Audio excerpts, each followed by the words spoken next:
Bueno, vamos a ver. Tenemos aquí... Un momentito. Tenemos aquí el tema 2B para acabarlo hoy, que vimos el control indirecto, en concreto el control diferencial, el caso concreto del control con retardo, el caso de los sistemas de fase no mínima, el caso de poder cancelar perturbaciones no medibles, añadir una estructura que al final hace que es un controlador más complicado que un PID, simplemente se refiere a eso, de manera que el objetivo por el cual hacíamos esto era cancelar perturbaciones. Vimos el control indirecto, cuando teníamos mediciones de otro tipo, el control de ratio, esto ya lo estuvimos viendo. Y nos quedamos viendo, si no recuerdo mal, nos quedamos aquí, ¿vale? Lo he dicho bien, ¿verdad? Yo creo que íbamos por este tema de aquí. Bueno, si no me decís nada, entiendo que es que está bien y que me estáis... Bueno, decidme un algo, no sé qué cosa me haya caído. Sí, sí. Sí, sí. Vamos a ver ahora cómo se pueden combinar todas estas técnicas que hemos visto. Monovariable desde el punto de vista de que todas las funciones de transferencia hacen referencia a una entrada y una salida. Todas las técnicas que hemos visto, que si un PID, que si una prealimentación, etc. Bueno, vamos a ver en la práctica todo eso qué es lo que pasa, ¿no? Bueno, normalmente en los procesos vamos a tener muchas variables de entrada y muchas de salida y vamos a utilizar muchas técnicas de control como las que hemos visto combinadas. Y, por ejemplo, tenemos procesos donde las operaciones se realizan de forma secuencial, en una fase controlas una cosa, en la siguiente otra variable. También hay técnicas, bueno, por ejemplo, el control gradual consiste en esa idea, pero además, en general, se controla la misma variable, solo que cada vez se controla de forma más fina. Al principio tienes, pues, actuadores vastos y sensores vastos que pueden trabajar en todo el rango, pero sin atinar mucho. Y conforme avanzas en el proceso, pues, controlar las mismas variables con el mismo tipo de actuadores, pero ya con sensores más finos y actuadores más finos. Bueno, lo normal es que aparezcan varias de las estrategias y de ahí aparece lo que es el control a nivel de planta, que partiría de que hagamos una subdivisión, una división de todo el sistema en pequeños subsistemas y pequeñas tareas de control a realizar. Tendríamos una capa de supervisión que visualiza cómo va cada uno de esos controles locales, el diagnóstico de fallos a nivel de planta para ver si algo no está yendo como corresponde, las comunicaciones que tratan de conseguir que desde algún punto tengas información de todos los controladores o incluso que los controladores intercambien información entre ellos. En general, lo que se hace es que los subsistemas suelen ponerse en cascada, ¿eh? De manera que tenemos controladores a nivel de planta que son esclavos de otros, bueno, a nivel de máquina quiero decir, que son esclavos de otros que hay en una capa superior, que son esclavos de una capa superior, etcétera, etcétera.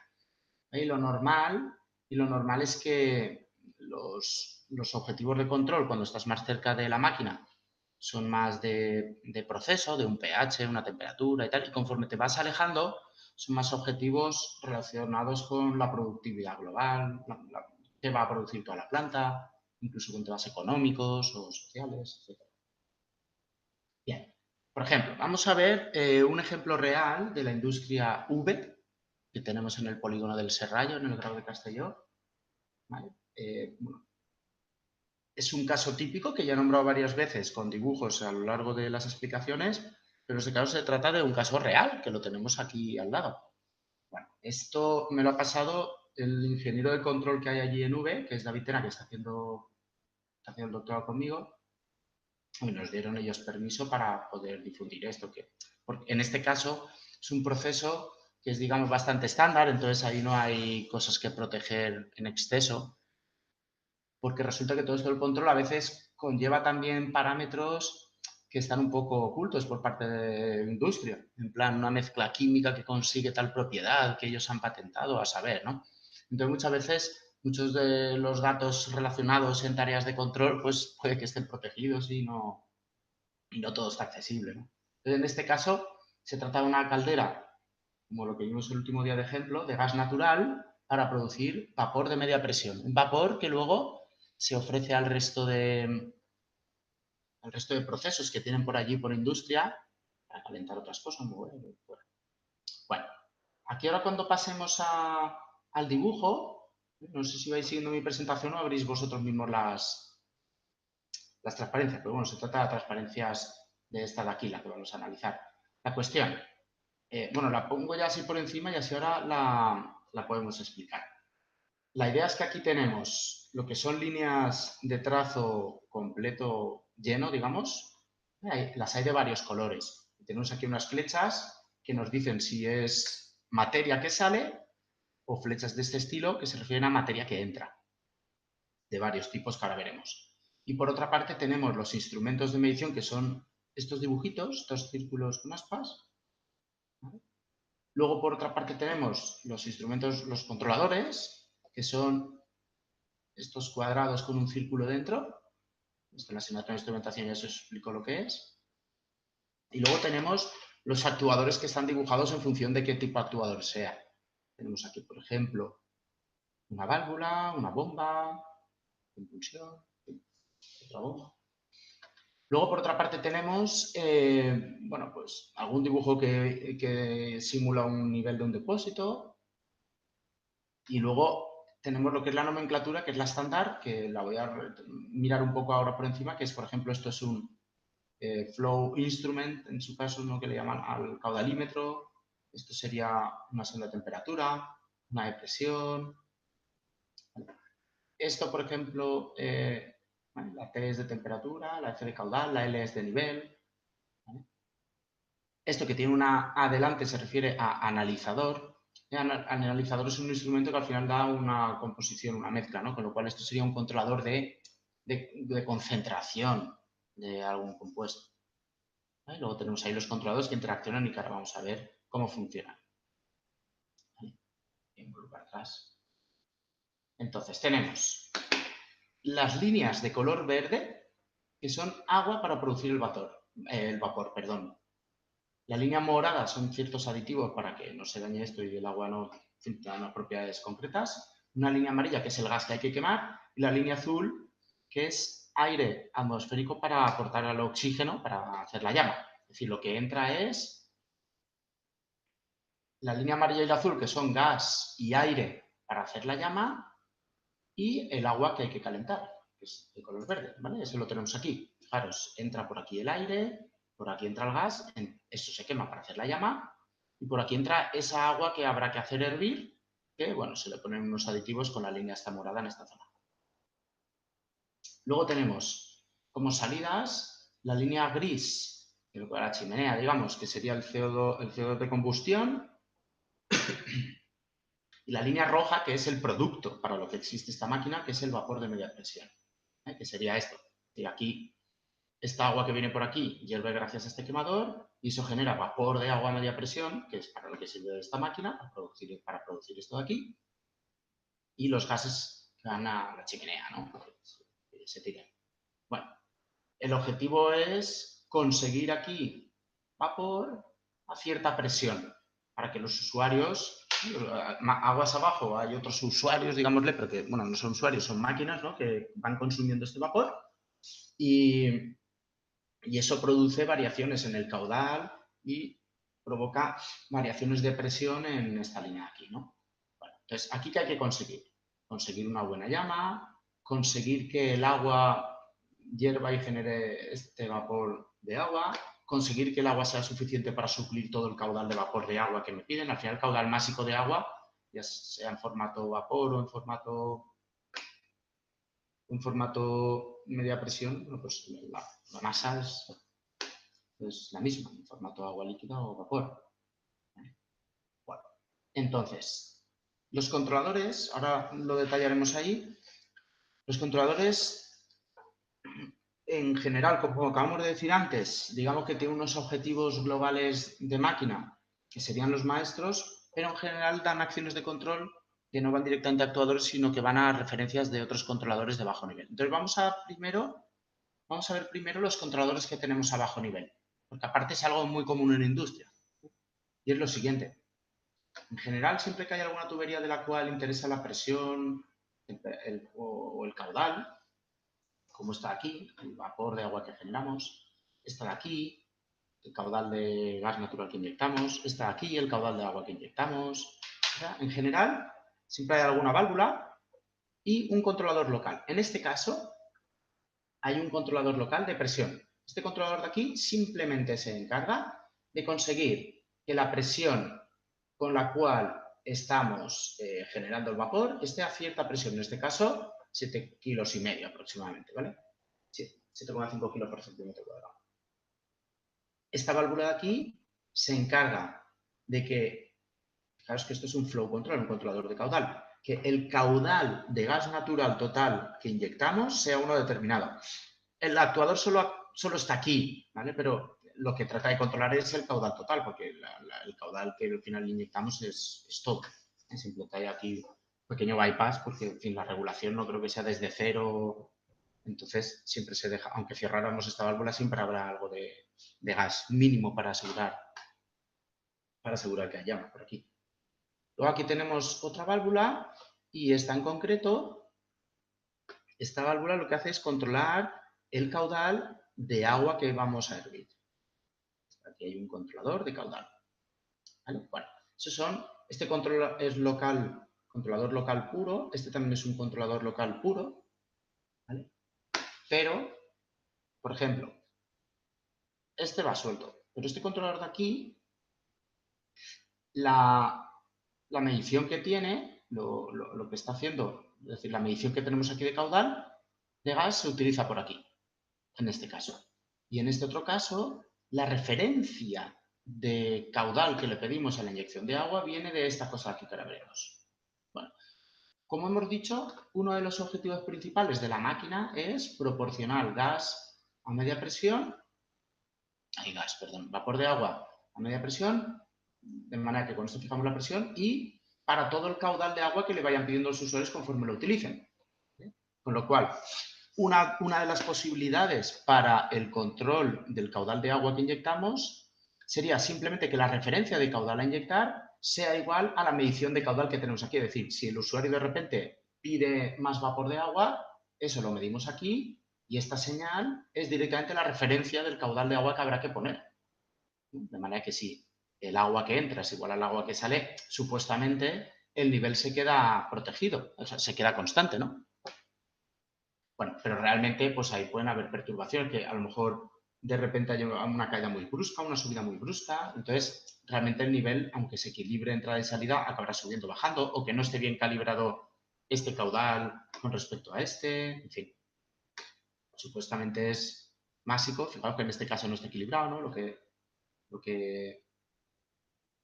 entra, ahora lo veremos por qué.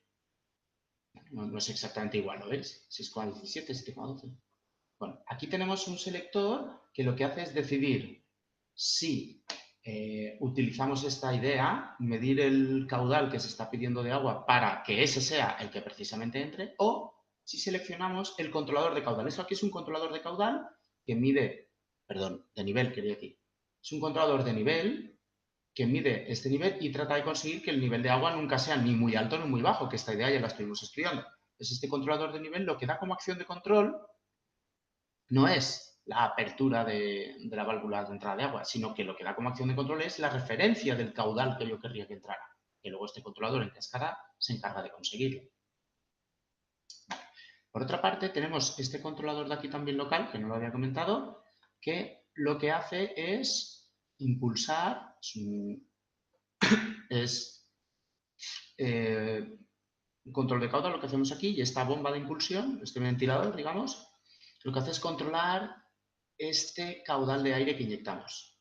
Bueno, recordad que para que una llama sea correcta se debe cumplir cierto ratio estequiométrico entre el caudal de aire y el caudal de gas, para cumplir, bueno, pues con la relación que los químicos dicen que debe tener la llama para que eso arda bien y tal.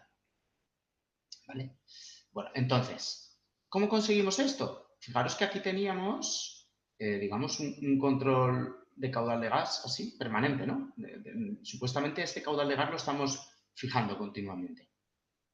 Entonces, lo que hacemos con esto es medir este caudal de gas, aquí, fijaos que ahí pone de esto, lo comparamos con la medición de oxígeno, lo veis aquí, el porcentaje de oxígeno, y en función de esto decidimos la referencia de aire que hay que inyectar para cumplir el ratio y Bueno, para cumplir el ratio, vamos a explicar un poco, esto que hay aquí es un poco más complejo a lo mejor.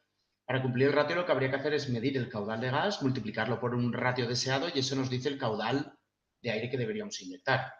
Lo que pasa es que en función de lo que realmente luego esté pasando en la llama, también se mide, si os fijáis aquí, también se mide la concentración de oxígeno y en función de esa concentración de oxígeno está subiendo mucho o bajando demasiado y evitar atmósferas peligrosas. Este también decide si es directamente el control de oxígeno lo que llevamos a cabo para tratar de conseguir que se quede congelado en cierto valor de seguridad. ¿Vale? ¿Habéis visto todos los controladores y sensores que tenemos y toda la interacción? ¿Ha quedado claro? Recuerdo, un control local, otro control local, otro controlador local, otro controlador local. ¿Vale? Aquí tenemos un selector que decide si hacemos esto o si hacemos esto. Él va a la referencia. Aquí tenemos un controlador de ratio, de manera que a partir del caudal de gas decidimos el caudal de aire. Tenemos otra decisión, que a lo mejor lo que hacemos es proteger la atmósfera, ¿vale? Y está en cascada con otro controlador. Vale, ahí lo tenemos. PC202 es el control de presión de vapor con la válvula PCV200-2024, este de aquí. Luego tenemos este de aquí, que es el control del caudal de gas, este de aquí. Tenemos este otro que es también, como pone F, es un controlador de caudal del aire que inyectamos con la ayuda de la bomba, este de aquí, ¿vale? Pero la referencia la selecciona, es esto de aquí, FF203, es decir, esto de aquí selecciona la referencia, si viene de aquí para cumplir con el ratio o de aquí para proteger. Para conseguir un ratio, pues cogería aquello y lo multiplicaría por ratio. Para controlar el oxígeno en los gases, pues simplemente haría un override con el, perdón, con el analizador, el analizador ese que tenemos aquí, ¿vale? Este controlador de aquí, es decir, esto no es una ambición, sino que es un controlador de oxígeno que decide la referencia de caudal que debería haber aquí. Esto aquí simplemente hace el control de ratio o el control de oxígeno de este controlador. De manera que cuando lo que seleccionamos es esto, tenemos otra vez más un control en cascada. Este control de aquí, que vendría aquí, decide la referencia de este otro controlador de aquí. Como ya teníamos aquí, lo mismo. Este camino de aquí también era un control en cascada. ¿Vale? Bueno, finalmente el control, también hay que seleccionar la referencia o directamente la medición del caudal, como si fuera una prealimentación de perturbación. No es una prealimentación de perturbación, es decir, el caudal que requiere la gente es verdad que es una perturbación, pero no lo hacemos como prealimentación de perturbación, sino que lo que hacemos es usar esa propia perturbación como referencia, pero por un tema físico, porque sabemos que si somos capaces de inyectar la misma agua que la que sale, el nivel quedará en el sitio. ¿De acuerdo? Bien, pues aquí tenéis un ejemplo real que combina todas las cosas que hemos ido viendo en la asignatura hasta ahora. Y luego aquí hay algo que no hemos comentado y es, evidentemente estos controladores locales, bueno, son bastante evidentes, no habría que hacer emparejamiento, no habría que hacer selección, pero bueno, luego está el tema de que, por ejemplo, para conseguir el control de oxígeno, lo podemos controlar atacando sobre el aire o podríamos haberlo conseguido modificando el caudal que conseguimos con el gas, porque aquí esta referencia está fija, ¿vale? No la ha marcado nadie. Por ejemplo, ahí hay un emparejamiento que se ha decidido, por ejemplo.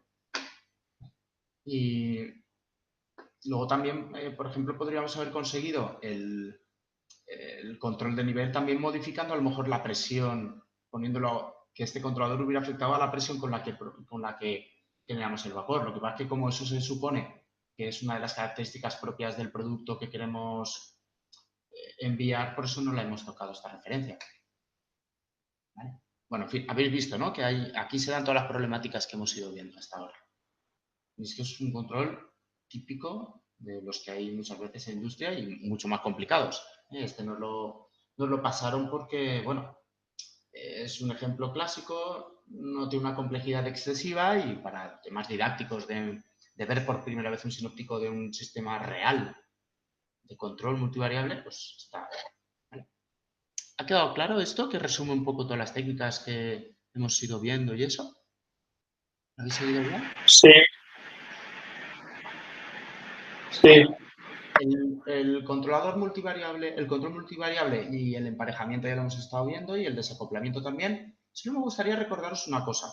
El desacoplamiento, que al final se implementa, digamos, de esta manera, ¿os acordáis, no, de esta técnica? Bueno, esto de aquí es el proceso, que es multivariable, tiene varias entradas y varias salidas. Y todo esto de aquí es el controlador. Para que el controlador tiene una zona que tiene un objetivo nítido, que es desacoplar, y otra zona que tiene un objetivo nítido, que es controlar señales. Pero todo esto se implementa en el mismo software, con lo cual realmente cuando empaquetas todo esto, acabas teniendo un sistema que tiene 4 entradas, referencia, referencia, medición, medición, y 2 actuaciones. O sea, realmente esto ya es un control multivariable. No son controladores, no es un control descentralizado, es decir, un conjunto de controladores locales. Es verdad que hay controladores locales, pero para realmente aplicarse sobre el proceso tienen que pasar por aquí, con lo cual todo esto acaba siendo, aunque sea diseñado por partes, acaba siendo un controlador multivariable ya en este caso. ¿Vale? Bien. Bueno, todo esto ya estoy volviendo.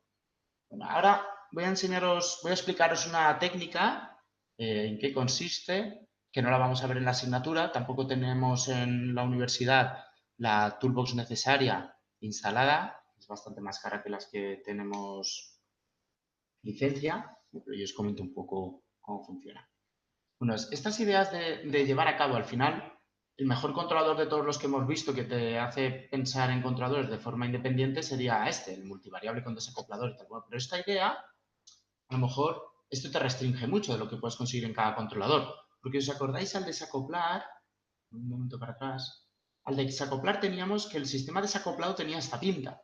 Claro, si esto tiene retardos, esto también, esto también, esto también, puede llegar a ser una función de transferencia bastante complicada que no tiene por qué ser fácil de controlar o puede que no te permita llegar a grandes prestaciones, poca oscilación y rapidez. Entonces, estaría bien que hubieran técnicas que nos permiten llevar a cabo todo eso de forma compacta, es decir, llegar a situaciones como estas, una única caja que recibe todas las referencias, mediciones y devuelve todas las acciones de control a la vez. Esa idea, ese enfoque directo multivariable, lo puede llevar a cabo técnicas basadas en lo que se conoce como control H infinito, que hay una toolbox de MATLAB que resuelve esta problemática. Y la idea sería la siguiente. Se trata de interpretar el sistema de esta forma. Tenemos aquí nuestro sistema, aquí la acción de control, aquí la medición, ¿vale? Pero el sistema vamos a representarlo de una forma tal que haya una caja en la cual lo que tenemos como entrada es, por una parte aquí, fijaros, la acción de control, que va el proceso, ¿vale? Y por otra parte aquí, como salida, esta señal de aquí, que es el error de seguimiento. Fijaros, esto aquí será la referencia. La medición venimos porque la restamos nos da el error de seguimiento, lo típico que entra en el controlador PID. Y esto es lo que es la salida. Entonces, nuestro controlador recibirá el error de seguimiento, con los PIDs, y devolverá la acción de control. Y esto que se llama planta aumentada, que ya hemos dicho que tiene efectivamente como entrada aquí abajo U2, lo que es la acción de control clásica que conocemos, tiene también aquí lo que es una señal exógena como la referencia. Podríamos poner también aquí para evaluar qué pasa, perturbaciones, ruidos de medida. Bueno, lo que hacemos es que creamos una nueva planta aumentada donde lo que vamos a tener es dos conjuntos de salidas. Esta salida aquí abajo es equivalente a la clásica salida de medición, solo que en vez de medición es el error de seguimiento, ¿lo veis? Y este conjunto de tres salidas que tenemos aquí son salidas pero para analizar, ¿eh? No salidas tipo sensores para controlar. Y cada una de estas salidas significa lo siguiente. Esta de aquí significa que multiplicamos por cierto peso el error de seguimiento. Esta medida aquí indica que multiplicamos por cierto peso la acción de control. Y esta medida aquí nos dice que multiplicamos por cierto peso la salida, ¿vale? Esto es para poder evaluar los objetivos de control. Concretamente, estos dos los tendréis muy claros. Es decir, el error ponderado y la acción de control ponderada, estos son objetivos de control que tienen que cumplir algo. Concretamente, normalmente nosotros lo que queremos es que el error en régimen permanente sea cero, es decir, que esta señal a bajas frecuencias valga cero y que el error a altas frecuencias Bueno, normalmente pues lo dejamos ser más, lo dejamos ser más alto. Es decir, cuando la referencia va todo lo que ha cambiado es que quien está trabajando con la máquina no está teniendo cuidado, no hay que seguir esa señal. O lo mismo pasaría con el ruido, porque fijaros que si la referencia fuera 0, esto es lo misma entrada que el ruido de medida. Y sabemos que los ruidos de medida no hay que seguirlos, hay que dejar que ese error exista. ¿Vale? Es decir, esto de aquí debería dar más peso a las bajas frecuencias que a las altas frecuencias de esta señal. Sin embargo, este peso de aquí, que coge la acción de control, a bajas frecuencias, si en régimen permanente que una acción de control sea alta, bueno, pues no es un inconveniente muy grande para una acción de control. Tendrá que estar en el valor que le toque estar. Pero a altas frecuencias sí que es un inconveniente, porque significa cambios bruscos en la acción de control, en una válvula, en una bomba, con lo cual esto debería dar peso a las altas frecuencias para penalizarlo luego. Bien. Por otra parte, si hubieran varios actuadores, los pesos en baja frecuencia también nos llevarían a decir, te permito utilizar más un actuador que otro, por lo que fuera, ¿no? Porque uno es más barato, uno, etc. Bueno, todas esas cosas son las que está diciendo por aquí. ¿Vale? Bien. Entonces, lo normal es que estas funciones penalizan diferentes frecuencias y para diseñar este controlador, que este controlador es una función de transferencia, incluso matriz de transferencia. En el caso multivariable, es decir, esta K que hay aquí sería el equivalente a una matriz de transferencia que tuviera toda esta pinta. Tiene ahí esas entradas y devuelve estas salidas. ¿Vale? Bueno, y lo único que tenemos que hacer es indicarle al sistema, a la función esta matemática, la función de transferencia y los pesos en frecuencia que quiero dar aquí. Normalmente en omega 3 pasaremos y lo importante es en omega 1 poner un filtro de bajas frecuencias para que penalice las bajas frecuencias de los errores de seguimiento y aquí un filtro paso alto para que penalice las altas frecuencias de la acción de control. El objetivo que hace este comando, lo que hace este controlador es minimizar, calculando para ello el controlador, la función de transferencia que nos dice cómo cambia Y1, estas señales de aquí, no Y2, Y1 con respecto a estas entradas de aquí exógenas U1. Bueno, estas dos barras y este infinito significa norma H infinito. La norma H infinito, no voy a explicar en caso multivariable lo que es, que nos liaremos mucho, pero en el caso monovariable, se refiere simplemente al pico de resonancia del diagrama de Bode. ¿Vale? Es decir, yo quiero que el peor de los casos, aquella frecuencia en la cual todo se amplifica un montón y empieza a oscilar, que ese caso, el peor caso, sea lo menor posible. ¿Vale? Digamos que es un diseño basado en una optimización del peor caso. Quiero que lo peor que me pueda pasar sea lo menos perjudicial posible. De manera que si no te pasa eso que era lo peor, en cualquier otra situación irás todavía mejor. ¿Vale? Mejor en el sentido de seguridad, probablemente irás más lento, bueno, eso ya habría que analizar la situación. Bueno, pues simplemente que veáis aquí cómo debería ser omega 1, pues omega 1, que es lo que penaliza el error, pues penalizaríamos los errores de baja frecuencia, y omega 2, este de aquí, es un filtro paso alto que penaliza las frecuencias altas. ¿Vale? Ahí tenéis la típica pinta de un filtro paso bajo y la típica pinta de un filtro paso alto. Simplemente se trata de poner una constante de tiempo bajita aquí, 10 veces tau es un tiempo muy lento, para que suba la respuesta en frecuencia, y luego un polo más rápido para cortar ahí, ¿vale? Bueno, y lo normal, bueno, estos son órdenes, en general son órdenes de magnitud similares, estas frecuencias. Estos cortes, estas bajadas, pues serán por esta zona aquí. Bueno, en MATLAB eso, ahí tenéis un caso multivariable, un sistema, bueno, varias funciones de transferencia, se pone aquí la matriz G de transferencia, se ponen aquí los pesos, pero matricialmente, los que fueran, bueno, pues un ejemplo cualquiera, ¿vale? Y con esto tendríamos ahí el controlador que podríamos ya implementar multivariable directamente, ¿de acuerdo? Bueno, fijaros que esto que acabo de explicar último del control multivariable, como que se ha basado mucho en comandos, que no sabemos lo que hay detrás.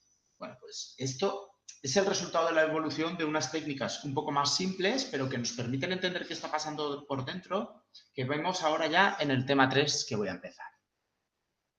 ¿Vale? En todo el tema 3, al final, en la última transparencia, el objetivo final va a ser de alguna manera llegar a controladores como este, pero vamos a llegar, bueno, el tema 3 y 4, perdón, pero vamos a llegar a ello mediante otras técnicas, ¿vale?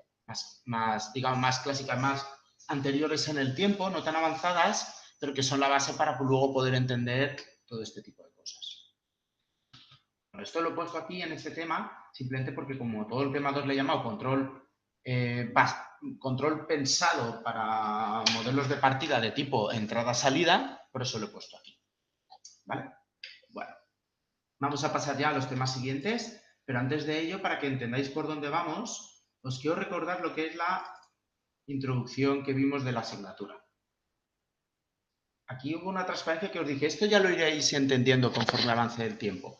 De momento vimos en el tema 1 el análisis entrada-salida de sistemas dinámicos, es decir, cómo obtener funciones de transferencia, qué significan los polos, los ceros, las ganancias, cómo identificar estas cosas a partir de un experimento. En el tema 2 hemos visto el diseño de controladores entrada-salida, es decir, controladores que nos devuelvan cómo ha de ser la acción de control a partir de referencias a seguir y de los valores reales de las mediciones mediante controladores definidos con funciones o matrices de transferencia. ¿Vale? Ese es el resumen así global de este tema.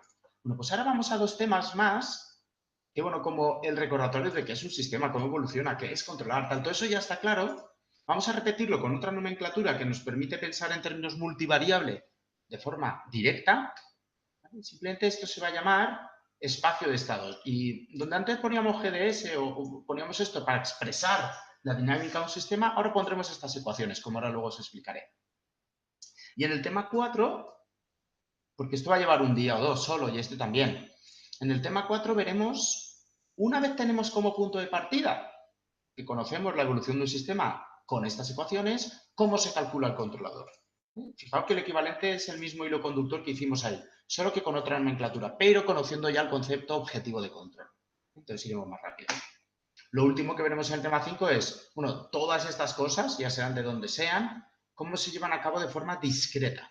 Y aprenderemos este tipo de ecuaciones diferenciales, fijaos el puntito, las ecuaciones diferenciales, cómo se traducen en ecuaciones discretas, en diferencias, en lugar de diferenciales, y cómo el control continuo se traduce en control discreto con una transformada similar a la Laplace que se llama la transformada en Z. ¿Vale? Bueno, quería hacer un pequeño panorama de la asignatura de por dónde vamos, porque creo que ahora, haciendo esto, digamos que ya podéis predecir un poco y saber cómo enfocar la atención en las explicaciones que voy a dar para este tema y el siguiente y tal. ¿Vale? Bueno, pues vamos al tema 3. ¿Puedes hacerlo visible en la aula virtual? ¿El qué? Si puedes hacerlo visible en la aula virtual más. ¿El tema 3? ¿No Sí. está visible? A mí no me sale. Vale. Ah, sí, es que lo voy haciendo visible un poco mientras avanzamos para que os sirva un poco de guía de por dónde vamos y tal. Nacho, ¿y de este tema hay test también? Sí. Ahora los temas que quedan tienen test, son más sencillos y valen poca nota. Y la realidad, y lo digo de forma sincera, es que para aprobar la asignatura, para aprobar el examen, para tener una nota moderadamente ya bien aceptable, incluso más o menos alta, con todo lo que acabamos de ver hasta el día de hoy, bueno, incluso lo que hemos visto hoy ni entraría porque eran solo ejemplos, con lo que hemos visto hasta el último día de clase, ya se puede hacer con ganas todo lo que es los cuestionarios estos que hemos puesto hasta el momento, la práctica de laboratorio, entenderla a la perfección y en el examen contestarlo prácticamente todo. Los temas que vienen a continuación y que encima los veo más rápido son más matemáticos, pueden ser un pelín más avanzados, más complicados, con menos probabilidad de uso por parte vuestra en el futuro, tienen un marco teórico un poco más fuerte y están centrados en controladores más avanzados que luego en industria no se usan tanto porque no son controladores tan estandarizados que todo el mundo te entienda. Es decir, en industria tú hablas de un PID y el último operario que pasa por allí sabe lo que estás diciendo. Lo que vamos a ver ahora ya se va a otro nivel, a otro campo. Y digamos que lo que empieza ahora serían los contenidos que se darían más y más extendidos a poder ser lo que vendría siendo una asignatura si hubiera sido optativa, digamos, o algo de eso. Es decir, yo lo he dejado a un nivel que es comprensible para todos, para hacer los trabajos que van a venir, para hacer el examen, para todos. Pero yo entiendo la carga de trabajo al final del semestre, todos los años lo digo de forma sincera, que lo que viene ahora ya no va a sumar tanto en la nota final ni en el examen tampoco. Y es comprensible, por lo típico que alguna asignatura os dejáis al final algunos temas. En este caso, os ayudo yo a tomar esa decisión. Sería, digamos, a partir de aquí, la verdad. Por mí, ojalá Sí, a ver. y todos tengáis interés, vamos. Yo estaría encantado y es a lo que aspiro. Pero también, en fin, también prefiero ser sincero y echaros un cable en vuestra planificación, sí que hay muchas asignaturas y tal, y es el momento donde empieza un cambio bastante diferente del enfoque de la asignatura, ¿vale? Si queréis. Alguien había intentado hablar, creo. Sí, sí, no, era para decir eso mismo, que solo viendo los porcentajes de las notas se ve ya que lo más importante es el tema 2, vaya. Claro, ya lo dije. Yo Sí, sí. nunca he mentido. A mí me gusta ser sincero. Y lo dije desde el primer día. Aquí lo importante es el tema 2. Para llegar a él os voy a hacer pasar por el tema 1, que son cuestionarios de recordatorio de asignaturas anteriores, para que por lo menos el lenguaje no sea un problema para nosotros. Y hemos ido avanzando en el tema 2 con problemas más o menos largos, que son los que habrá en el examen final. Y ahora empiezan otros un poco más avanzados, que si los seguís, yo estoy encantado. Si no los seguís, también lo entiendo. Y bueno, en fin, no os animo a dejarosla, ni mucho menos, todo lo contrario. Pero también os animo a entender que si por algún motivo esto lo veis más complicado, no lo seguís bien o lo que fuera, que no os dejéis la asignatura, ni el examen final, ni nada parecido. Con todo lo visto hasta ahora, tenéis capacidad suficiente para afrontar la asignatura porque estarán desacoplados los problemas de a partir del tema 3 con respecto a los problemas hasta el tema 2 incluido. ¿Ha quedado clara la idea esta? Sí, perfecto, Nacho. Vale. Bueno, pues yo avanzo con el tema 3. ¿De acuerdo? Bueno, esperad un momento porque se me han aquí cosas raras.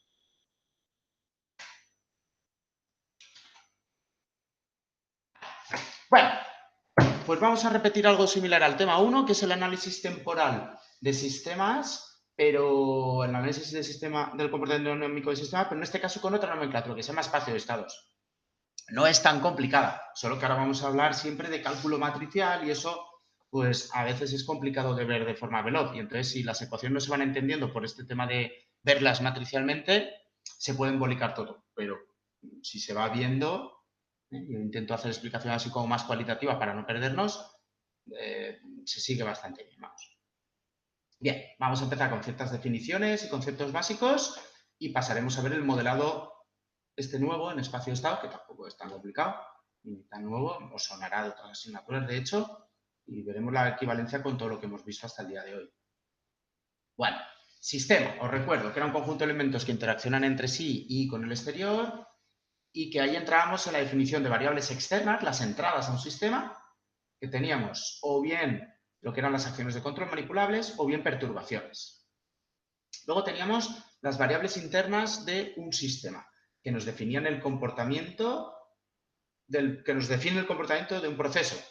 En general, hasta ahora siempre habíamos hablado de lo que eran las variables medidas, pero aparecen también otro tipo de variables, como son las controladas, que llamaremos Z, o en aquello que hemos visto antes del control H infinito, eran aquellas que se llamaban Y1, que empaquetaban señales sobre las cuales quieres tomar algún tipo de decisión que quieres controlar. Y luego tenemos ahora nuevas lo que son las variables de estado, que son las variables que nos van a definir la dinámica del proceso, cómo evoluciona. Porque son aquellas que digamos que van a memorizar el comportamiento o las que nos van a hablar de lo que es el almacenamiento de energía en ese sistema. ¿Vale? Bueno, aquí tenéis un recordatorio de las variables del proceso. Aquí tenéis el caso del jamón, que ya estuvimos viendo, pero en este caso definiríamos como estados variables que almacenan energía, la temperatura del agua y la temperatura del jamón, porque pues, tienen ahí energía térmica al almacenar. Este ejemplo que ya lo vimos, ahora en él aparecerían, aparte de las entradas y salidas que ya estuvimos viendo, los estados que almacenan energía, que sería, por ejemplo, el caudal, porque hay energía cinética relacionada con él, el nivel, porque hay energía potencial relacionada con esa variable. Y aquí tenemos un recordatorio de lo que era una señal continua y lo que era un sistema estático y la diferencia con uno dinámico. En el estático la salida solo dependía de la entrada y en el sistema dinámico la salida en cada instante de tiempo dependía de la historia que había tenido la entrada. Bueno, vamos a ver cómo modelar el espacio de estados. El objetivo, como ya vimos en el otro tema, desarrollar modelos matemáticos de sistemas físicos que nos permitan capturar los fenómenos que ocurren para poderlo analizar, para poderlo simular, para diseñar controladores y simular el comportamiento de esos controladores. ¿Vale? Bueno, de cara a explicar todo esto, de dónde nace, nos centraremos en modelos dinámicos de sistemas físicos, las mismas casuísticas que ya estuvimos viendo, y seguiremos las mismas reglas que ya vimos. Bueno, de lo que es la asignatura planteo ejemplos muy sencillos, que todos entenderemos enseguida. Y aquí está la clave del modelado de sistemas físicos dinámicos. Simplemente emplearemos las leyes de la física, pero tenemos que tener claras las ecuaciones de definición de elementos. Aquellas que implican derivadas, creo recordar que ya las vimos en el otro tema, y aquellas que son estáticas, que no implican derivadas. Bien. Variables de estado. Aquí es donde entra la novedad. Reglas para decidir qué es una variable de estado. Bueno, pues en primer lugar, buscaremos tantas variables de estado como elementos que almacenan energía veamos en el sistema. El conjunto mínimo de variables que definen un sistema, lo que se define como variable de estado, y de alguna manera nos resumen el pasado y permiten predecir el futuro. Nos dicen, si tú sabes la energía potencial relacionada con el nivel de agua que hay en un depósito, tú sabes cuánta agua hay en ese momento. Pues a partir de ahí, tú sabes el agua hacia dónde puede ir a partir de esa agua que ya hay acumulada. Las variables de estado no pueden depender directamente de la entrada, ni tampoco su derivada. Tienen que depender de esta forma. La derivada de la variable de estado, es decir, hacia dónde va mi variable de estado, es decir, si se va a incrementar o se va a decrementar mi energía, eso, la tendencia, es lo que depende de la acción de control, de las entradas del sistema. Bueno, vamos a ver ejemplos clásicos. En un sistema mecánico, por ejemplo, cuando tenemos una masa, tiene asociada, si se mueve, energía cinética, con lo cual en ese caso la variable de estado que decidiríamos sería la velocidad. Si, por ejemplo, tenemos un muelle, sabemos que el muelle almacena energía elástica y tiene esta pinta, con lo cual la posición es lo que está relacionado con el almacenamiento de energía, pues de ahí sacaremos esa variable. En un sistema eléctrico, por ejemplo, si hay una bobina, sabemos que almacena energía magnética de esta forma, que está relacionada con la corriente, con lo cual tenemos una variable de estado que es la corriente. En un condensador con la energía eléctrica, lo mismo con la tensión. En un sistema térmico, la energía interna, pues la temperatura.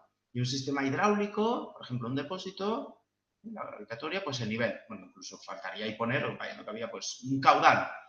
¿Hay energía cinética? Pues el caudal mismo, ¿no? O la velocidad del fluido, lo que fuera. Bien. Modelado en representación interna, mediante lo que se conoce como espacio de estados. Utilizaremos las n variables de estado que veamos, obtendremos un sistema de n ecuaciones diferenciales y cada ecuación tendremos n ecuaciones, no solo una como en el tema anterior. Antes teníamos una única ecuación con derivadas de orden 3, de orden 4, tal. Ahora es ecuaciones diferenciales solo de orden 1, pero hay muchas ecuaciones. ¿Vale? Bueno, cada ecuación vendrá definida porque aparecen los estados, las derivadas de los estados y la acción de control. Pero concretamente hay que organizar esas ecuaciones para que haya solo una variable de estado derivada en cada ecuación. Es decir, tenemos que representar cada variable de estado. Esto representa un vector, ¿eh? Un vector de ecuaciones. Y esto es un vector de funciones. Un vector de funciones, es decir, tenemos la función 1, la función 2, que a su vez dependen de todo el vector de estados. Es decir, si tuviéramos 3 estados, este vector sería de orden 3, aquí habrían 3 funciones, pero cada una de esas funciones dependería de los 3 estados y de todas las entradas. En total tendríamos un buen conjunto ahí de ecuaciones y variables. Bueno, dependiendo del número de entradas y salidas es donde está la diferencia entre monovariable y multivariable, pero esto, como ya lo vimos, no cambia mucho. Vamos a ver. Vamos a empezar con un sistema monovariable para no liar la cosa y tenemos que la ecuación de estado en un sistema de orden n, es decir, que donde aparecerán n variables de estado, tendremos n ecuaciones diferenciales, pero siempre de orden 1, que solo hay una derivada. Entonces, la primera ecuación consistirá en explicar. Bueno, esto es para sistemas lineales, ¿eh? Es decir, ahora estoy centrándome en el caso en el cual esta función de aquí es lineal. El concepto de ser una función lineal ya lo estuvimos viendo. Y tendríamos que la derivada primera de la primera variable de estado es una combinación lineal de todos los estados, incluido el mismo, si es que estuviera, que podría no estar, más una combinación lineal de las acciones de control. En este caso, como solo hay una, lo pintamos así. ¿Vale? Esto lo repetiríamos n veces. Y al final, si ahora cogemos todos los coeficientes estos que multiplicaban a las x's, podemos expresar toda esta parte de aquí como la multiplicación de cierta matriz A por todo el vector x. ¿Vale? Y todo esto aquí con un vector de variables de estado. Finalmente, esto de aquí sería un vector columna de los coeficientes multiplicado por la acción de control. ¿Vale? Y ya hemos pasado de un montón de ecuaciones diferenciales a una representación más compacta, si a todo esto le llamo A mayúscula, y a esto B, a esta pinta, teniendo en cuenta que esto es un vector. Bueno, la ecuación de las salidas va a representar todas las variables medidas u objetivos de control, es decir, esto puede hacer referencia a Y o a Z, a lo que queremos medir o lo que queremos controlar. Bueno, entonces, el tema es que la vamos a representar igualmente como una combinación lineal de todos los estados y de la acción de control. En este caso, como estamos en sistemas SISO, solo tenemos una salida. Bueno, en este caso tendríamos que todo esto lo representaríamos con un vector C multiplicado por el vector X, acordaros, filas por columnas para obtener el producto de matrices, y en este caso es todo escalar. ¿Vale? Bueno, entonces el modelo lineal SISO tendría esta pinta, donde hay que tener en cuenta todos los tamaños de esto para no liar la cosa. Y tenemos que X es el vector de estados, es un vector de orden n, tamaño n. U, en este caso, es una única entrada y es una única entrada por el hecho de ser un sistema SISO, que es lo que estamos analizando ahora mismo. Bien, pero la matriz A, fijaros que lo que hace es pasar de los n estados, nos dice cómo van a evolucionar los n estados. Por eso es n por n. La matriz B nos dice cómo evolucionarán los n estados a partir de la acción de control que le multiplicamos por la derecha. Acordaros que a la hora de multiplicar matrices, este elemento de aquí, si este está multiplicando por la izquierda, lo que define el tamaño por la derecha, el número de columnas, es lo que debe coincidir con el tamaño por la izquierda de este elemento de aquí. Es decir, el numerito que habría ahí a la izquierda. ¿Vale? Bueno, por ese mismo motivo, C tiene un tamaño 1 por n, ¿vale? Y D tiene un tamaño 1 por 1. Bien, vamos a ver esto en un ejemplo que ya estuvimos viendo de sistema mecánico. Si os fijáis, este ejemplo en el tema anterior lo voy a recordar rápidamente para que veáis un poco la equivalencia. Ya lo vimos, lo estuvimos viendo y la idea aquí era obtener una combinación lineal de la salida y sus derivadas e igualar una combinación lineal de la entrada y sus derivadas. Aplicamos Laplace aquí y Laplace allá. Lo que aparecía aquí de Laplace era el denominador porque pasaba allí dividiendo. Esta idea de aquí. ¿De acuerdo? Bueno, pues estos conceptos, su equivalente es lo que estamos viendo ahora.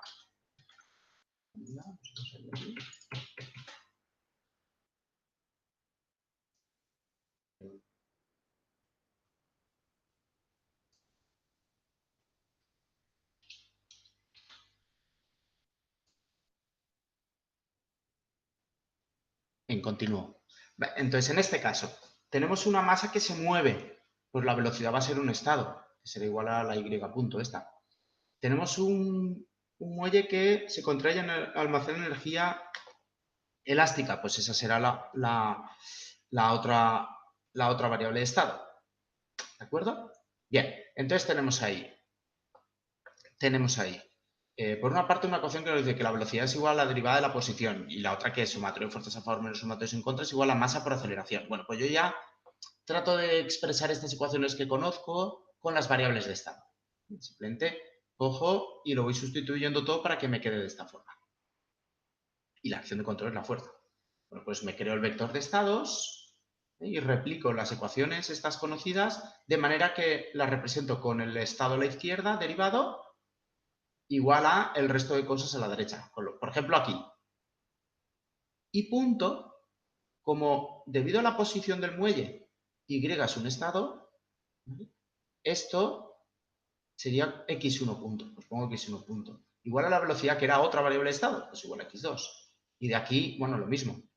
Yo sé que la velocidad era un estado, con lo cual v punto, para poner la aceleración, pues era x2 punto. Me refiero que aquí no podríamos haber puesto y2 puntos, porque y2 puntos interpretado como x1 derivado 2 veces ya no sería una ecuación de estado. ¿Vale? Bien, entonces lo representado con x2 puntos. Despejamos y queda esto. Bueno, y ahora simplemente hay que agrupar. Esto nos lleva a este vector de aquí. Y ahora, esta parte de aquí, tenemos que pasarla a esta forma. Entonces tenemos una matriz con los coeficientes que multiplican x1 y x2. x1 multiplicado por 0. x2 está multiplicado por 1. x1 multiplicado por menos k partido m. x2 multiplicado por menos c partido k. Ahí va, partido m. Ahí me he colado yo un poco, ¿no? Sí. ¿Vale? Ahí tiene que poner c partido m. Bien, y ahora la u aquí está multiplicada por 0 porque ni aparece, y aquí está multiplicada por 1 partido m, ¿vale? Bueno, y finalmente, la señal de interés, que es esta posición, es casualmente lo mismo que el estado x1, con lo cual tenemos que crearnos un vector c que extraiga x1 para dar la señal de salida. Y aquí ponemos 0 porque en la definición de y no aparece la u, ¿vale? Bueno, esto mismo lo podemos aplicar con un circuito RLC, donde aquí al ver una bobina yo identifico la corriente como un estado, aquí al ver un condensador identifico la caída de tensión como un estado y de ahí saco x2. Bueno, planteo las ecuaciones diferenciales que explican el comportamiento. Esta caída de tensión es igual a esta más esta más esta, que es lo que tenemos aquí.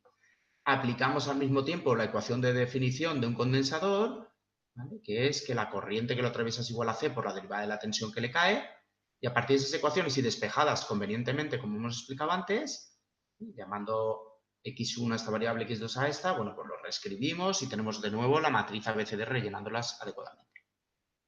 En el caso de un motor de corriente continua, tenemos a su vez ecuaciones de definición más estáticas, como son que la fuerza electromotriz inducida es proporcional al movimiento, que es una ecuación electromecánica clásica, y tenemos esta otra ecuación de aquí, que nos dice que el par mecánico que generamos con un motor es proporcional a la corriente que le hacemos atravesar a la hora de alimentarlo. Es la otra ecuación electromecánica clásica, ¿eh? Son estas dos, interactúan entre sí. Nacho, Sí. Esas ecuaciones solo nos las tenemos que... Quiero decir, ¿nos las darás tú o nos las tenemos que saber? Porque yo de cosas... Hay muchas cosas que no me acuerdo, de condensadores y cosas de esas. No, Quiero decir, de las que parten me refiero. No, es decir, vamos a ver, lo que tenéis que saber, eso ya es cosa vuestra por querer saber, pero en cualquier asignatura lo que tenéis que tener claro es que, es decir, yo puedo explicarte lo que quiera, pero yo tengo un contrato con vosotros de lo que os puedo preguntar, que eso está en la guía docente y se llama resultados de aprendizaje, eso es lo único que puedo pedir en un examen. Y en resultados de aprendizaje pone diseñar sistemas de control avanzado, ¿vale? O sea, solo el controlador, digamos. ¿Lo veis? Es decir, no pone modelado avanzado de sistema. Vale. Estas cosas de modelar no entran, pero bueno, que analizarlas para poder diseñar controladores sí, pero no va de... No os puedo evaluar si recordáis las cosas de física y tal, no va por ahí. Ah, vale. Perfecto. Yo simplemente os estoy razonando de dónde viene este modelado. Luego veréis que realmente ni siquiera se pasa por aquí, porque cuando tú ves ahí una caldera con una chapa y que hay dos válvulas, ya me dirás tú cómo llegas a todo esto. O sea, es que no hay forma, vamos. Es solo para que es un tema didáctico, para que veáis de dónde viene esto, ¿vale? Vale. Bien. Bueno, entonces, por ejemplo, el mismo ejemplo que estábamos viendo aquí, tendríamos la ecuación de esta caída de tensión es igual a esta más esta más esta, que es lo que tenemos aquí, y luego la parte mecánica, ¿no? Par mecánico a favor menos par de rozamiento viscoso igual a inercia por aceleración angular. Bueno, pues reubicando ahí todos los elementos tenemos esto. Lo mismo tendríamos si lo que nos interesa, por ejemplo, es la posición en vez de la velocidad. En ese caso, hay una variable que no hemos nombrado porque no almacena energía, supuestamente, que es la posición. En este caso, antes no estaba ese estado para definir el comportamiento, pero si tú quieres como salida la posición, tendrás que ponerla como variable estado y simplemente añadir su definición, que es esta, ¿no? Que es que la velocidad es igual a la derivada de la posición. Es decir, en este caso hemos añadido una variable de estado, pero no por un tema de que es capaz de almacenar energía, pero sí por un tema de que es capaz de almacenar información para podernos decir por dónde va la posición. ¿Vale? Bien, entonces vamos a ver ahora cómo extender esto al caso multivariable, donde lo que vamos a tener es, vamos a suponer que tenemos m entradas, y entonces la variable estado número 1 será combinación lineal de los estados y combinación lineal de todas las entradas. ¿Vale? De manera que, tal y como hemos dicho antes, estos coeficientes que aparecen aquí en rojo nos llevarán a la matriz A y estos que aparecerían aquí en azul nos llevarían a construir la matriz B. Evidentemente, cuando algo no sale, que es un 0 el coeficiente, vamos. ¿Vale? Bien, pero fijaos la diferencia, ¿eh? Esta matriz de aquí es de tamaño n por n, perdón. ¿Por qué? Porque tiene que decir cómo evolucionan los n estados a partir del valor actual de los n estados. Y esta matriz de aquí es de tamaño n por m, porque tiene que decir cómo evolucionan los n estados a partir de las m acciones de control aplicadas. ¿Vale?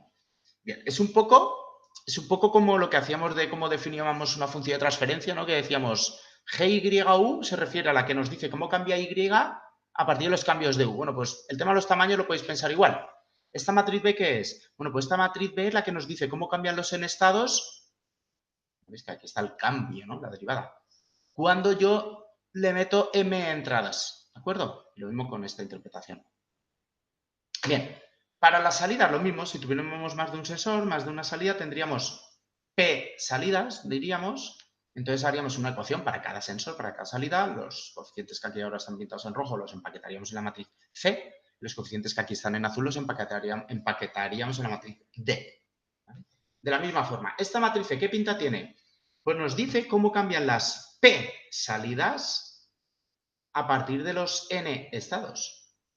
O cuánto valen, no como cuánto cambian. Y esta matriz de aquí nos dice cuánto valen, qué valor toman los P sensores a partir de las M acciones de control que aplicamos. ¿De acuerdo? Con los tamaños hay 4 matrices y cada una de ellas con un tamaño diferente. Bien. Bueno, con lo cual, al final, para representar la dinámica de un sistema, llegamos al modelo multivariable completo que sería este. 4 matrices A, B, C, D, que tienen estos tamaños que ya hemos razonado y explicado, ¿vale? Que nos llevan a poder entender cómo evoluciona un sistema. Es el equivalente a una matriz de transferencia.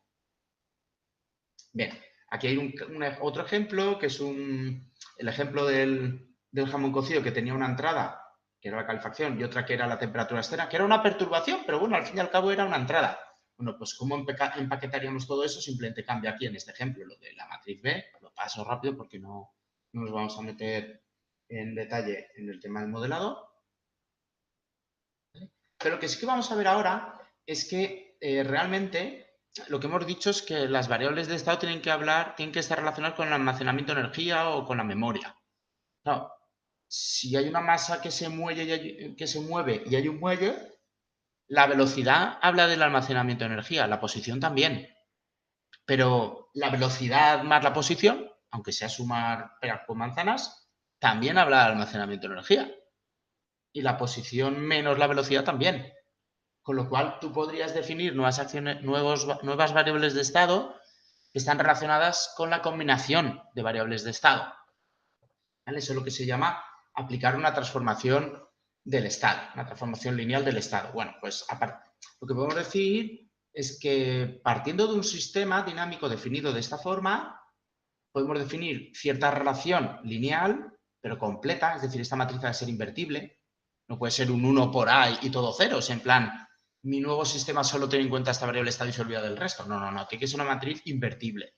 Es decir, tienen que seguir entrando en juego todos los estados o todos los fenómenos físicos de almacenamiento de energía que había en el modelado inicial. ¿Vale? Bueno, con esto podríamos definir la transformación de los estados así, o del revés, la inversa, ¿vale? De manera que si yo ahora parto de esta definición, aquí donde pone x, yo podría sustituirlo ahí dentro por t por x barra, ahí. No, t es una transformación lineal, son números, no sufre derivadas. Con lo cual, la derivada de esto, cuando yo hago la sustitución, es t por x barra punto, ¿vale? Aquí, en donde pone a por x, cuando yo pusiera este término, tendría a por t por x barra. ¿De acuerdo? Bien, ya hemos dicho que aquí tenemos a por t por x barra. Y aquí, como no aparece x, no pasa nada, se queda igual. Entonces, aquí hemos quedado que aparecería una t por x barra punto, ¿no? Esa t, para quitárnosla por la izquierda, habría que multiplicar por t invertida. Con lo cual, aquí acabaríamos teniendo t invertida por a por t por x barra y aquí t invertida por b por u, ¿vale? Que sería esto. Bueno, lo mismo podemos estudiar aquí y nos quedan estas transformaciones. ¿Vale? Bueno, esto pasa muchas veces para cambiar unidades. Por ejemplo, en un sistema eléctrico hemos visto que muchas veces aparecen las corrientes y las tensiones. Pues claro, hay veces que las tensiones van de 0 a 200 voltios y las corrientes, en función de que estés estudiando, puede ir del orden de, yo qué sé, miliamperios, amperios o kiloamperios. Con lo cual, muchas veces lo que se suele hacer es que todas esas variables de estado se dividen por su valor máximo, si es que empiezan en 0, y se consigue pasar a unas variables, digamos, unitarias, en tanto por U, que se dice, sobre todo en sistemas eléctricos. En este caso, la transformación sería simplemente, bueno, pues una matriz diagonal para mantener que cada estado sigue siendo una corriente o una tensión y sería un cambio de unidades, simplemente para que todo vaya del 0 al 100% o de menos 1 a 1 y cosas así. ¿Vale? Bien. Bueno, fijaros que esta idea solo afecta a los estados. Las entradas y las salidas valen lo mismo con este cambio, no vienen afectadas. ¿De acuerdo? Bien, bueno, la clasificación de sistemas lineales en este caso, con esta nueva nomenclatura diferente a la función de transferencia, la GDS, sería de esta forma. Un sistema lineal invariante en el tiempo, los más sencillos, los normales que utilizamos en Simulink para poder probar cosas, tendrán esta pinta que hemos visto. Un sistema lineal, pero variante en el tiempo, se puede definir así, como que la matriz de parámetros, las matrices que tienen los parámetros de coeficientes, cambian con el tiempo. Un sistema invariante en el tiempo, pero que presenta retardos en su modelo matemático, habría que representarlo así. Incluso hay modelos, que es lo que se conoce como internal delay, que a veces pasa en MATLAB cuando decíamos que dividíamos función de transferencia con retardo o la restamos o algo, que es sumar aquí, no lo he puesto, lo podría haber puesto, sumar aquí otras matrices A multiplicadas por X en T menos algo, es decir, en T hace un rato, igual que esto de aquí. Aquí lo que he puesto es cómo afectarían las entradas, digamos, que están retardadas, ¿vale? Pero podrían aparecer también aquí términos del tipo X en T menos T, o aquí, ¿vale? Bueno, lo normal en un sistema dinámico físico es que la matriz D sea 0, ¿de acuerdo? No así cuando representan controladores. Bueno, aquí quiero hacer un inciso de algo que ya vimos en el tema 1, que es interesante, porque allí no pudimos a lo mejor acabar de entenderlo porque aún no habíamos visto controladores, pero aquí en la representación entrada-salida,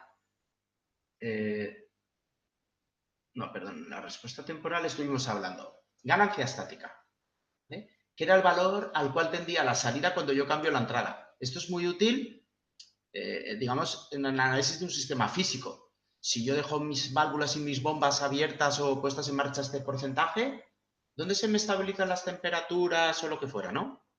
Bueno, o lo mismo cuando hago un cambio respecto a un punto de funcionamiento. Y dijimos que eso era el cálculo cuando S era igual a 0. Y teníamos que se calculaba como G de 0. Luego dijimos que había otro concepto que era la ganancia instantánea o ganancia directa, que era el cambio brusco que se producía en la salida cuando cambiaba bruscamente la entrada. Y dijimos que esto en sistemas físicos normalmente no ocurre. Dijimos que esto interesa más en controladores. Y aquí teníamos el caso de la K sub P de los controladores.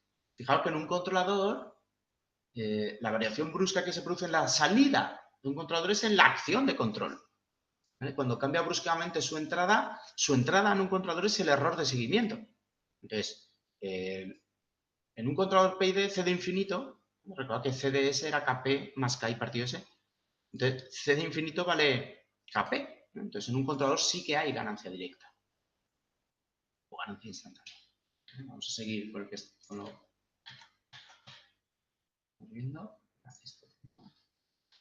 Bueno, pues en sistemas... esperad, porque creo que no se vea eso.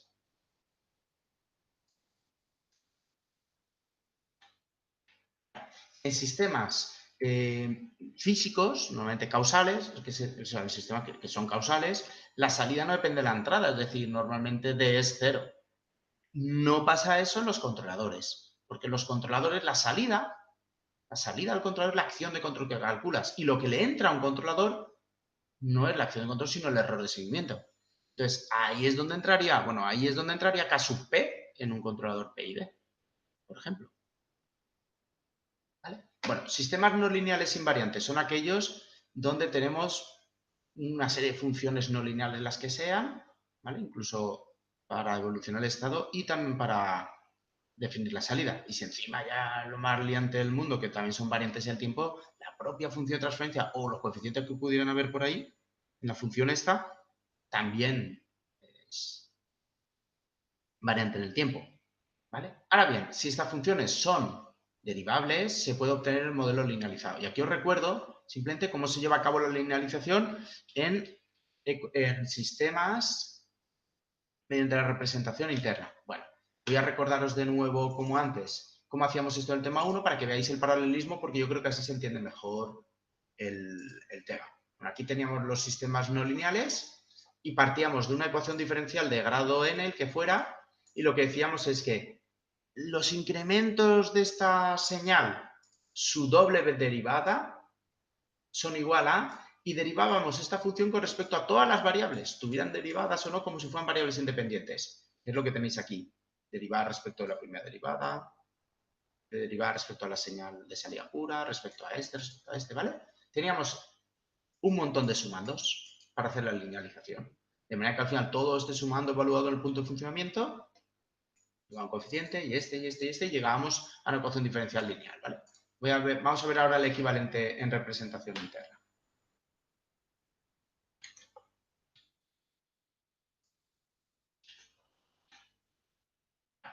En representación interna lo que tenemos es que el sistema lineal son un conjunto de n ecuaciones y lo que hacemos es primero obtener el estado de equilibrio. En vez de la entrada y la salida de equilibrio tendríamos que obtener también el estado de equilibrio, que es donde los estados, su derivada es directamente cero. ¿Os acordáis que en lo otro había que decir, en lo otro teníamos que decir cuando todas las derivadas son cero? Ahora solo hay un tipo de derivada, que es el estado derivado. Entonces es cuando todo el vector de estados está igualado a cero. De ahí sacamos las variables incrementales igual que antes, pero ahora lo que hacemos es derivar todo el vector de funciones con respecto a todas las señales de estado, que esto es lo que se conoce como la matriz jacobiana. Es toda una matriz este símbolo de aquí. Y lo evaluamos en el punto de funcionamiento definido por todos los estados en su punto de funcionamiento y todas las entradas en su punto de funcionamiento. Y esa sustitución nos lleva a numeritos y nos da una matriz. Lo mismo pasa con esto. Lo mismo pasaría con la ecuación de salidas y con la ecuación de salidas, ¿vale?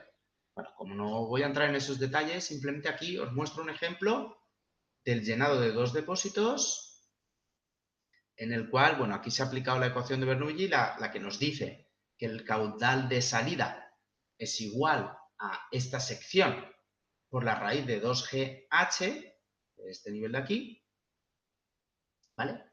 Y entonces lo que tenemos es que la variación del volumen es igual. Primero hay que tener en cuenta que el volumen es igual a H1 por A, con lo cual la derivada del volumen es A sub 1 por la derivada de H1. Con lo cual, si yo quiero despejar la derivada de H1, el A sub 1 pasa a la derecha dividiendo. Ahí es de donde viene esta ecuación. Esta ecuación nos viene a decir esto por esto, si pasa allí a la izquierda, es la variación del volumen del depósito es igual al caudal entrante menos caudal saliente, que esta parte de aquí es el caudal saliente como razonaba antes. Luego tendríamos la variación del volumen del segundo depósito es igual al caudal entrante, que viene de aquí arriba, un X1. X1 es este nivel, menos el caudal de salida, que viene dado por parecido a lo de antes. Bueno, linealización alrededor de cierto caudal de entrada. Es decir, esto cuando tiene cierto caudal de entrada, todo esto al final llegará al equilibrio en cierto nivel, que si el caudal hubiera sido menor, se hubiera quedado en equilibrio en un nivel más bajo, ¿no? Bueno, pues para cierto valor del nivel, ¿cuál es el punto de funcionamiento? Bueno, pues primero cojo esta ecuación y la igualo a 0, es decir, el estado 1 lo pongo en 0, su derivada. El estado 2 lo pongo en 0, su derivada. Ahí de ahí despejo, por ejemplo, de aquí, si u de t vale u barra constante, x1 acabará en un valor constante x1 barra, que despejándose esta cosa. Lo mismo pasaría aquí con x2 barra, que despejándose esta cosa. Entonces, ahora cogeríamos, y esto de aquí es f sub 1 de xu, ¿no? Esta parte. Pues lo derivaríamos respecto a x1, que nos quedaría, bueno, estos son constantes, esto también, nos quedaría raíz de x1, que la derivada es 1 partido 2 por la raíz de x1. Sustituido x1 en el punto de funcionamiento, la raíz de x1 en el punto de funcionamiento, si os fijáis aquí, es u barra, ¿vale? Raíz de 2g, pero que ya la teníamos ahí de antes, y a sub 1. Bueno, en fin. Podríais ver que llegamos a expresiones de este tipo. ¿Vale? Igual me colaba ahí en algún cuadrado o tal, pero bueno, la cuestión es esa. Sustituiríamos y nos daría eso. Lo mismo haríamos con todas las derivadas para ir rellenando esta matriz, esta matriz, esta matriz, esta matriz, ¿vale? Y ahí tendríamos ya cuál es el modelo matemático de este sistema alrededor de cierto punto de funcionamiento, ¿vale? Serían estas ecuaciones aquí. Fijaros que en función del punto de funcionamiento, ¿lo veis aquí? Esta matriz cambiaría. ¿Lo veis? La dinámica. Bueno, vamos a ver ciertas propiedades de lo que es esta representación.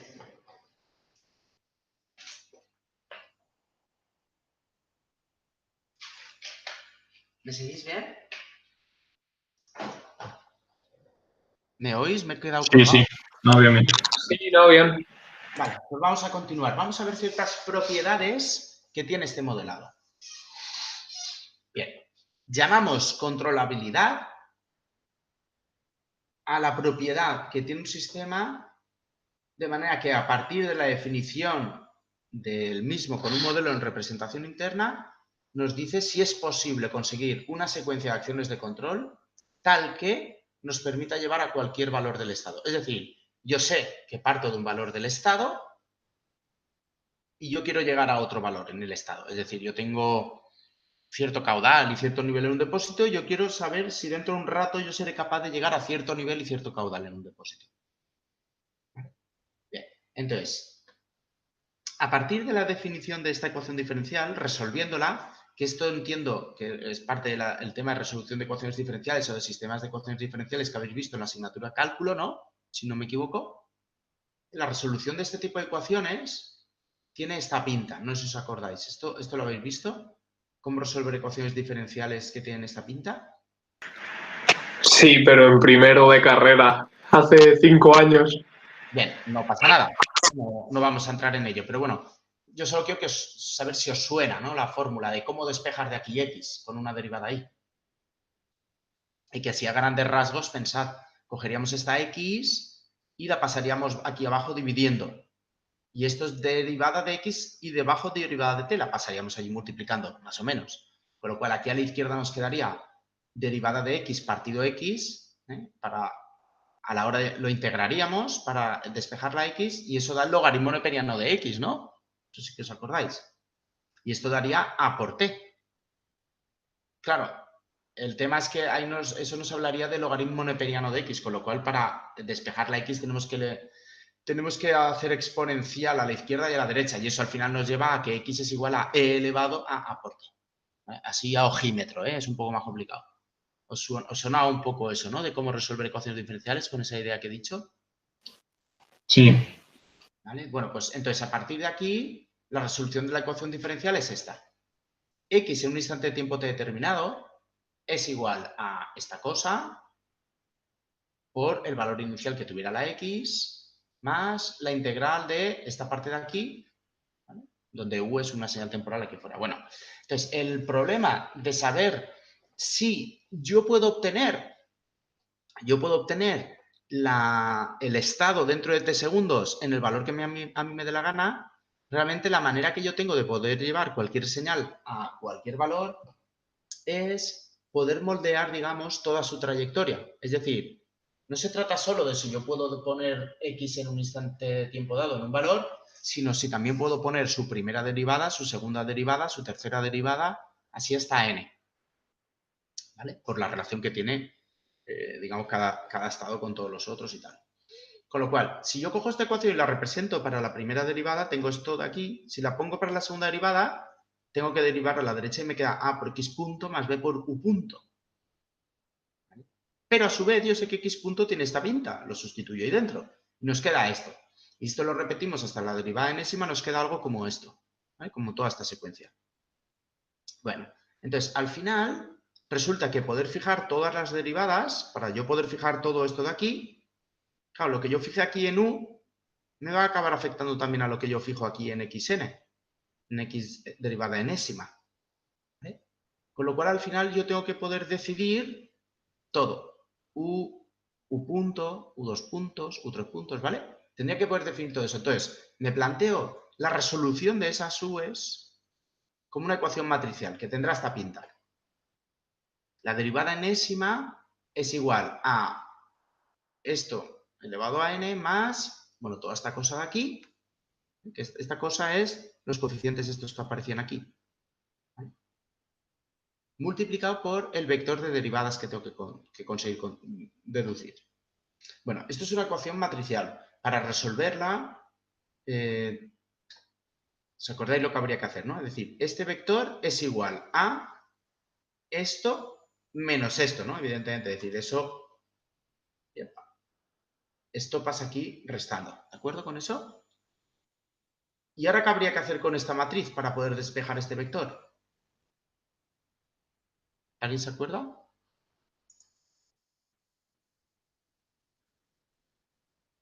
Por la identidad.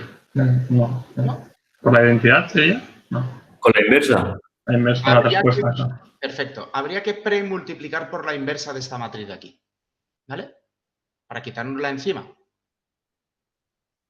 Entonces, para poder despejar esto de aquí, yo tengo que, bueno, cojo esto aquí y lo resto a la izquierda, y para quitarme esta cosa, premultiplico por esta matriz. Vale, entonces, esto tiene solución si esta matriz efectivamente tiene inversa. Tener inversa es equivalente a decir que la matriz es de rango completo, es decir, no tiene determinante nulo. Bueno, entonces, llamamos matriz de controlabilidad a toda esta matriz, ¿vale? Y decimos que un sistema es controlable. Acordado que habíamos dicho que un sistema era controlable si yo puedo llevar el valor de x donde yo quiera. Hemos dicho que llevar el valor de x donde yo quiera al final es equivalente a poder fijar la derivada enésima. Fijar la derivada enésima al final hemos dicho que consiste en ver si yo puedo, consiste en que yo ponga aquí ciertos valores de acción de control. Saber qué acciones de control yo debería poner ahí es equivalente a resolver esta ecuación. Y decir si esta ecuación es resoluble es equivalente a ver si esta matriz tiene inversa. Al final, con todo esto, volviendo hacia atrás, llegamos a lo siguiente. Se dice que un sistema es controlable si su matriz de controlabilidad es de rango completo. ¿Vale? Bien. Bueno, pues para saber la controlabilidad solo desde un conjunto de actuadores, no de todos, lo que haríamos es seleccionar las columnas de B que corresponden a un actuador en concreto. Recordad que la matriz B, voy para atrás un momento, la matriz B la rellenábamos con columnas donde cada columna hacía referencia a un actuador. Con lo cual, si yo quiero saber si solo usando el actuador tal, yo puedo mover todo el sistema donde yo quiera, lo que tengo que analizar es la matriz de controlabilidad solo con esa columna. Este sub i se refiere a columna. Bien, ¿cómo estudiamos esto en MATLAB? Bueno, pues hay un comando, esta matriz de aquí, b a cuadrado b, ¿vale? Como siempre es el mismo cálculo y depende del propio tamaño de a, porque a era de tamaño n, con lo cual aquí empezamos con a elevado a 0 y acabamos con a elevado a n-1. Como solo depende del tamaño de a, hay un comando en MATLAB que ya lo hace, que es ctrb, de controllability, y esto lo que nos devuelve es la matriz de controlabilidad. Simplemente le pasamos la matriz A y B. Si yo quisiera conocer la controlabilidad solo de un actuador, de una columna de la matriz B, pues le pasaría solo esa columna de la matriz B. Si quisiera la 2, pues la 2. Y luego hay un comando que nos devuelve el rango, que es rank. Entonces, yo hago esta operación y miro este número a ver si me da igual a n. Y entonces yo digo, vale, pues sí, es controlable. ¿Vale? Si el sistema es no controlable, se dice que por lo menos es estabilizable si esos estados, si los estados que me ha salido, que yo no puedo llevar donde yo quiera, por lo menos convergen ellos solos a 0 y no me molestan, no se inestabilizan. ¿Vale? Entonces, siempre va a existir una transformación lineal que nos permite obtener otro subconjunto de estados combinación de los anteriores, de manera que podemos ver nítidamente cuáles van a su bola. ¿Vale? Imaginaros, yo puedo obtener una función de una transformación lineal tal que mi matriz A transformada para los nuevos estados tiene esta pinta. Y la matriz B tiene esta pinta. Y la matriz C, que saca las salidas, esta pinta. La matriz C no nos dice nada, simplemente nos dice que la salida es combinación de todos los estados, porque aquí hay números en todas partes. Pero la matriz B lo que nos está diciendo es que la acción de control solo modifica los estados de abajo del vector de estados. Acordaros cómo entraba la matriz B. La matriz B, perdón, tenía esta pinta. Con lo cual, si yo solo tuviera numeritos aquí abajo y todos estos fueran ceros, eso dice que todos los actuadores son capaces de cambiar solo el último estado. Todos los otros estados, mis actuadores, si aquí hay ceros, todos mis actuadores no son capaces de cambiar el resto de estados de aquí arriba. ¿Vale? Con lo cual, esta transformación, fijaros que tiene esta matriz B que nos dice que mis actuadores no pueden cambiar los primeros estados. Y no solo eso, sino que la pinta que tiene esta matriz A aquí nos dice que la derivada de mis primeros estados quedan afectados por los primeros estados, pero no por los segundos. Con lo cual, esto nos habla de que hay unos estados arriba que van a su bola, no dependen de nadie más que de ellos mismos. ¿Ha quedado clara esa idea? Analizando este 0 y este 0. ¿Lo habéis visto? ¿Eso? Sí. Vale. Entonces, se dice que un sistema que no fuera controlable, por lo menos es estabilizable si esos estados sobre los cuales yo no puedo hacer nada, por lo menos su evolución es estable.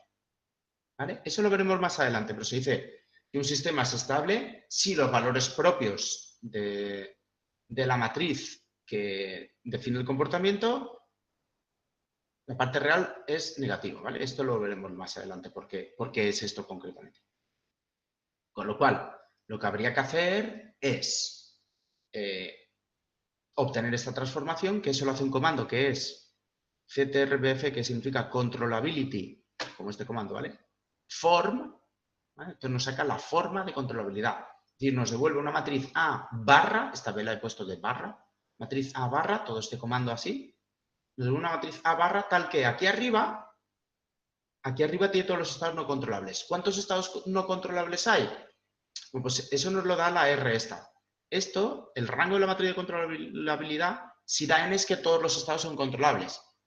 Si da algo menor que n significa que hay un estado o una combinación concreta de estados que no es controlable. O si diera 2 veces más pequeño que n, o sea, menos 2, sería que hay 2 estados o 2 combinaciones posibles de todos los estados que no es controlable. ¿Vale? Bueno, pues esta matriz AB aquí tendría en total R, o sea, n menos R estados no controlables, porque los n menos R, o sea, los R restantes sí que son controlables. Entonces hay que extraer esta primera parte. Esa primera parte la extraeríamos así, con las primeras filas y las primeras columnas.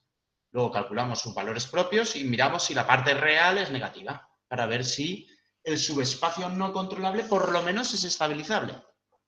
¿Vale? Bien, bueno, lo vamos a dejar aquí porque ahora habría que volver a explicar otra propiedad que es similar. Bueno, la explico porque como hemos visto la otra, queda un minuto, yo creo que da tiempo. Bueno, partiendo de esta dinámica, con esta ecuación de un sensor, ahora vamos a plantearnos otro problema. ¿Es posible conocer todo el estado con las mediciones de los sensores?